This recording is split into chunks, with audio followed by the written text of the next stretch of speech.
Welcome back, Auto Collectors, Diecast enthusiasts, to another episode of Curb's Garage, real race car stories episode, and we're going to talk about the Jaguar D, which looks familiar. It kind of looks like it is. Remember the Tootsie cars that you had as a kid before Hot Wheels? They were like pink or lavender, light lavender, little one-seater car. The one seat was off to the side. I know you guys have all had one. And anyhow, we're going to get to this story. By the way, these Hall of Fame Hot Wheels, I suggest collect them. They have special paint jobs, real rubber tires. They're kind of before Super Treasure Huts. They come with a trader card, and then in the back has like the story, which we're going to get to here in a minute.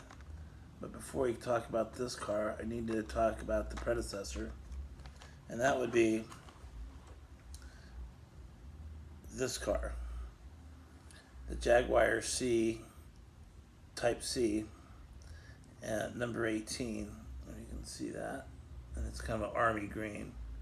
So, 1953, Jaguar was before Ford and Ferrari were head and head at LeMans race. Yes, another LeMans race story. So in 1953, the Jaguars had three teams: a number 17 car, number 18 car, number 19 car. They also had a car that was kind of one that they would try different things on while it was there, and it had the exact same number as the 18. And because of that, they were disqualified. The 18 car was you can't race. So the drivers thought, well, a couple of British guys, Tony Rolt and Duncan Hamilton, they're not racing, so they just went on a bender. What else are you gonna do, right? You're stuck in France. You're not racing, so might as well go out and tie one on, get pistols of fart, as they say. So, meanwhile, the team manager, Lofty England, yes, that was his name, Lofty England, he talked the officials into letting them race, and they paid the fine, so now they're in the race. This is the next morning. Well, all night, they're trying to look for these drivers. Can't find them anywhere, and they do find them in a place called Grober's at 9 o'clock the race day morning. They found them in there nursing their hangovers, huge hangovers. And Hamilton, Duncan, is looking for a turkey spa, trying to sober up. Ask him if there was one around, but of course there wasn't, so they were trying to get them sobered up to race, and they do. And Tony Rolt goes first, and he holds in there pretty good, but he's right there.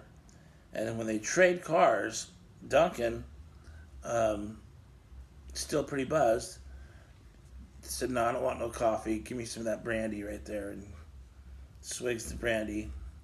And so they're just smashed. These guys are smashed, and he's driving, and they ended up winning the race. They ended up winning the 1953 Le Mans in the Jaguar Type C. And Duncan, while on his way to win, runs into a bird at 178 miles an hour as a bird's flying by. Smashes the windshield, smashes his nose. He comes in with a broken nose, broken windshield, but they ended up winning. And the funny thing was with this Duncan Hamilton character, it wasn't his first time with this kind of stuff going on. In 1949, on his way to a race, he raced Bugattis, and he had a tow truck with one car on the back of it, and then he had towing one behind him. Well, as he's driving, he sees a Bugatti, on his side, and he's like, "Hey, come on, go ahead and pass me up." But the car didn't pass him up, so he's like, okay, well, he's just driving this truck there, and all of a sudden there's an incline in the road, so downhill, and the two cars are like right here. Here's the truck. Here comes the Bugatti, and it kind of pulls up right next to him. And he looks over to see who it is, and to his shock, there's no driver. He's like, oh my God. And then he realizes it's his car. The hatch came off of his car. His car that he's going to race passes him and smashes into pieces, so he can't race. Or maybe he raced the other car that was on the bed. But the main one smashes it another time. And let's see, when was that? It was 1953, the Portuguese Grand Prix. So, the Portuguese Grand Prix, he's first lap, he's leading, and he comes around this corner really sharp, and he runs into a electric pole. Boom, smashes right into it, and gets tossed out of the car, up and lands in a tree.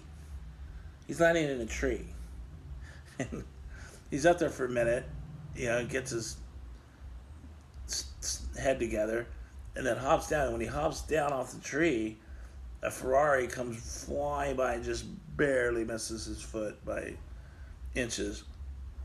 And when he gets to they take him to the emergency room in the hospital, and he asks the doctor, why are you not giving me a local anesthetic? And the doctor says, because the pole you hit knocked out all the electricity in the whole town, so there was no electricity. So that's Duncan Hamilton. All right, so that's the Type C car. Back to the car for the videos. I had to get that story out because, so crazy. The Type D, which we've all seen before. I've got to cut this thing out, but so these are metal on metal. They got these special rubber wheels on them. These Hall of Fames, like I said, comes with a card. Jaguar back then was very dominant at Le Mans, more than Ferrari. They used to actually race up against Ferrari, but this race here, you see that in the pictures a number 6 there. This one's a number 4. So the number 6 won in 1955. That was where the real horrific wreck was and killed all those people, where the car went and hit the spectators. And then the number 4, which is this one, won the next year, 56. And then the number 6 won again in 1957.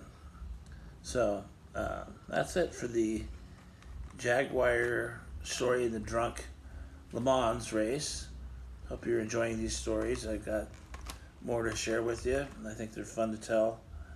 And check out these Hall of Fame. I just ordered some online. They're not too crazy expensive, if you can, depending on which one it is. But I found them online. They're from, I'm not sure where they're from, when they're from, but pretty cool. All right. Hope you guys are enjoying your Sunday. Peace out.